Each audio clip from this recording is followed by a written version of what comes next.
So hello students, today we are going to start our final layer, which is application layer.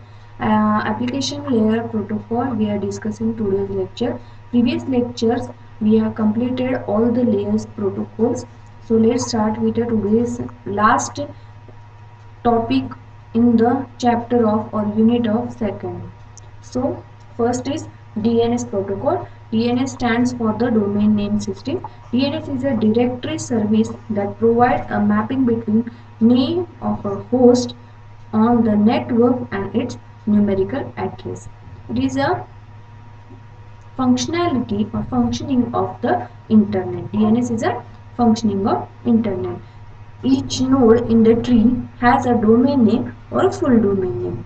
It is basically based on or it gives a service to translate the domain name into a IP addresses.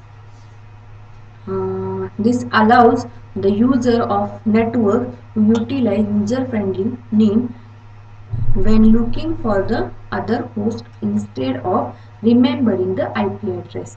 Remembering of IP address is quite tedious job. So outcome of DNS system, we can get a domain name of that site. So for example, if we want to access educational site or EduSoft site, or we have their IP address like 132.147.165.50, so it's quite difficult to remember such a large number. Instead of, we have the specific site that ftp.edusoft.com. This is the easiest way to remember the domain name comparatively the FTP or IP address. And the domain name service gives us a three type of domain. First is generic, second is country, and next is inverse domain. Generic domain has a 3-character name, and it is basically a registered host according to their generic behavior.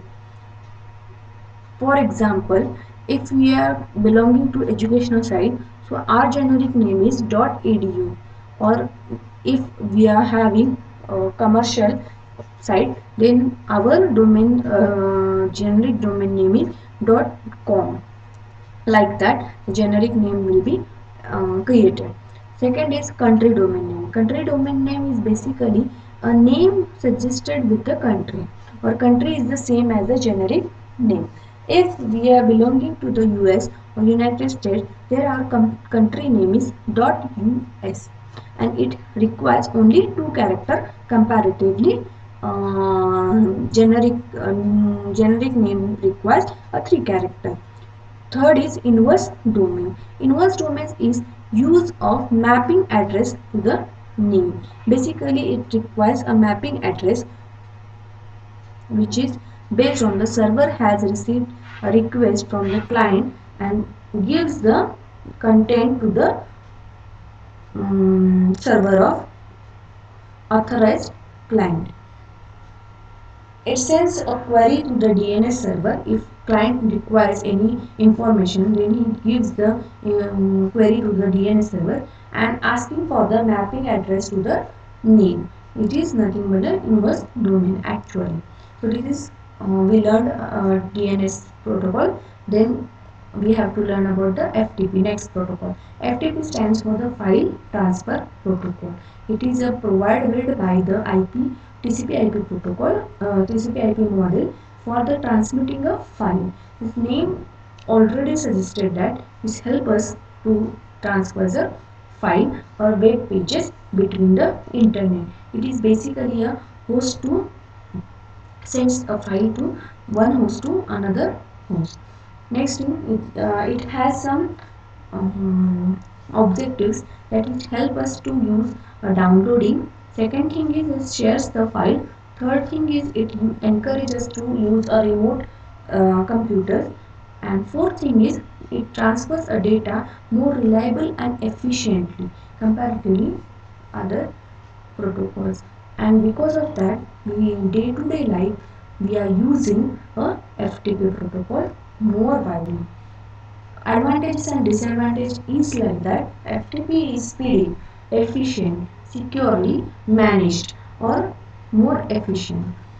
Back and forth movement is also used. Back and forth in the sense that one host gives the data to the receiver and receiver gives the data to the sender. Back and forth movement is also possible. Disadvantage of FTP. Disadvantage is the standard FTP transmission should require to be encryption, but encryption is not maintained in the FTP.